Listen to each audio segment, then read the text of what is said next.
Namaste. Good afternoon. Today I want to talk about fear. Okay? Because this is something that's so much a part of our life for most of us. There's all kinds of fears, phobias, right? And I want to offer some reassurance that there is a way to overcome fears. And through your spiritual inquiry, through your studies, overcome your fears when you understand that they're baseless.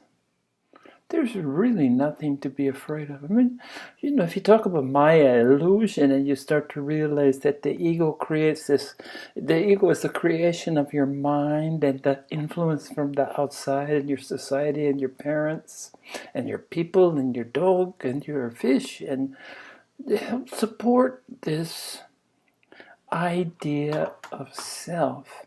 And I found a really good little thing to talk about this idea of self, that learning to abandon it is the beginning on the road to putting your fears to rest. Okay, it's not about conquering, because it's putting them to rest because they're baseless. And one of the things we're afraid of is what people think of us. And I just wanted to point this out, that I read this and I found it really interesting. And this is something for you to reflect upon. A different version of you exists in the mind of everyone that has ever met you, and it's very different than what you think about yourself. Okay? Now that's the first part of this maxim.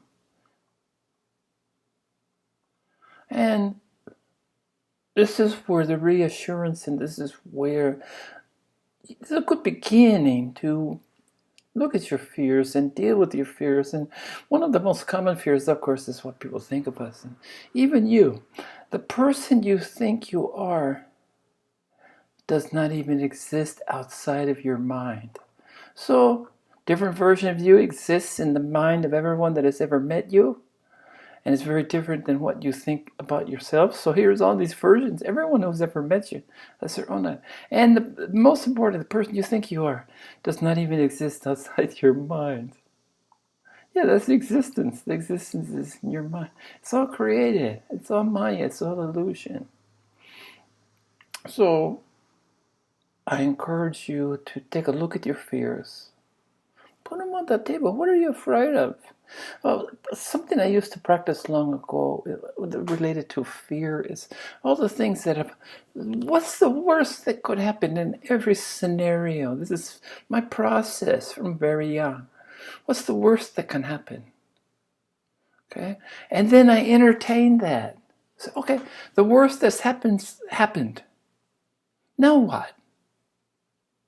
Somehow I was always able to move on. And you know what? The worst that I could ever imagine happening never ever happened. It's never been the worst. Okay, so that's another kind of fear. There's many fears. I encourage you to take a look at them.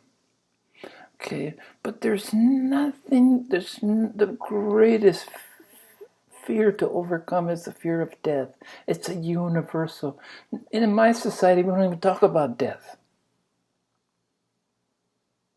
I can count on one hand the dead bodies that I've seen in my 74 years of life.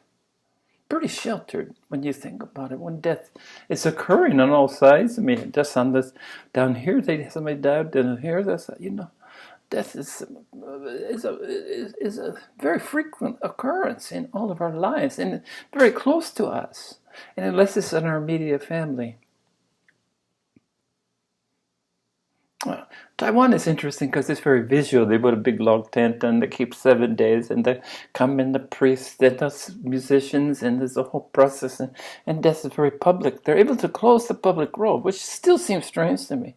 Close off half the public road to dedicate it to the funeral process. Okay. So here's this death. The fear, death. Well, once you start understanding that the self, the Atman, the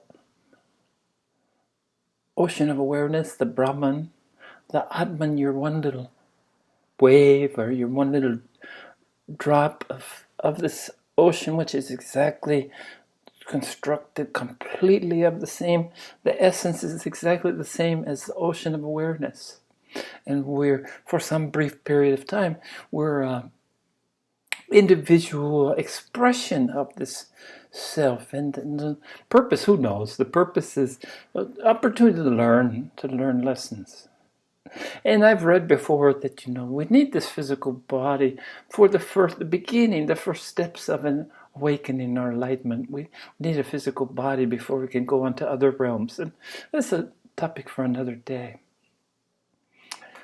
But I can look at you and honestly say, I'm fearless. I have no fears because I rooted them out. I got to the basis. I looked at what they were based on.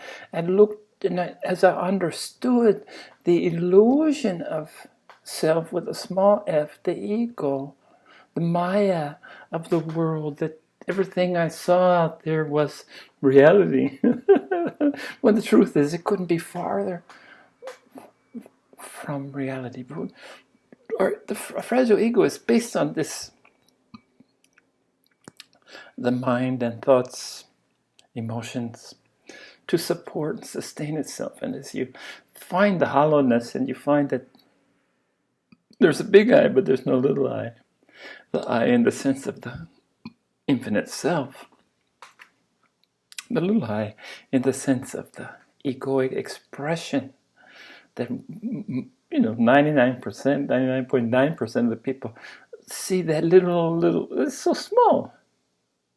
When we're really made of infinite stuff, and we look at this small little critter, it's kind of pathetic, isn't it? So the fears kind of dissolve. But I just, the opportunity, no matter how far you're along on your spiritual path, opportunity to learn, it's just right there in front of you. All you have to do is open it up and the knowledge will just come to you. And what I just read, and I like it very much, talking about a life, this expression of life. I keep, I pass, I return. I keep the first step. I keep this image. I build this image. I build this ego. The samsara, the sorrows that come with living, the pains, the growth, the opportunities. I keep this. I hold on to it. Then I pass, and then I return. So there is no birth. There is no death. It's just infinity. And infinity is everywhere, in all directions. So this is what this is. I keep this for a purpose. I keep this form, and I watch it age. I watch the wrinkles. I watch the hair go. All of these things are like opportunities for growth. And then pass. So fear not death, because it's the one constant. I pass. And here's the kicker. I return. Now, the goal is to escape the wheel, right? Samsara, the wheel of suffering in Buddhism, and to live an enlightened and perfected existence where you realize the ordinariness, you surrender to the infinite, you have dissolved the illusion of separation and division. These are all opportunities we have while we're in this form. So, but I do hold on to, I have to maintain, I have to feed it, I have to bathe it, I have to house it, I have to cleanse it. A lot of responsibility goes, I have to suffer its aches and pains. But knowing full well that I'll return. But I'm hoping not to return, maybe one more time, so that I can maybe my teaching, my more sharing, maybe I'll be able to reach a bigger audience. I don't know. But this time I'm content to where I've gotten. Very content to where I've gotten in this lifetime. So, what's the fear? And if I can dissect and deconstruct this most simple fear of death, is the most common, the big one, right? Is a fear of death for most people. Live well and die well. And death has been on my mind because, at 74, you're much closer to that than you are to the beginning. You're much closer to the end, the perception of an ending, right? Than the perception of a beginning. That's closer. So I've been recently kind of reflecting on it, and somehow I've just been gifted with, I'll know the day I'm going to die. And I remember Chief George in Little Big Man, a Western, Dustin Hoffman Western, where Chief George said, it's a good day to die. And that's how I'm going to feel that day, I think. Today, not necessarily. I've got work to do. But I will be able to see the end and experience the end and die well. Probably right over there on my bed that's right behind me. Probably I'll die there in my sleep. Probably. But it's just the beginning. It's always a new opportunity. So get rid of fears. Maybe you have to deal with death lastly, but start small and make progress, because fears are baseless.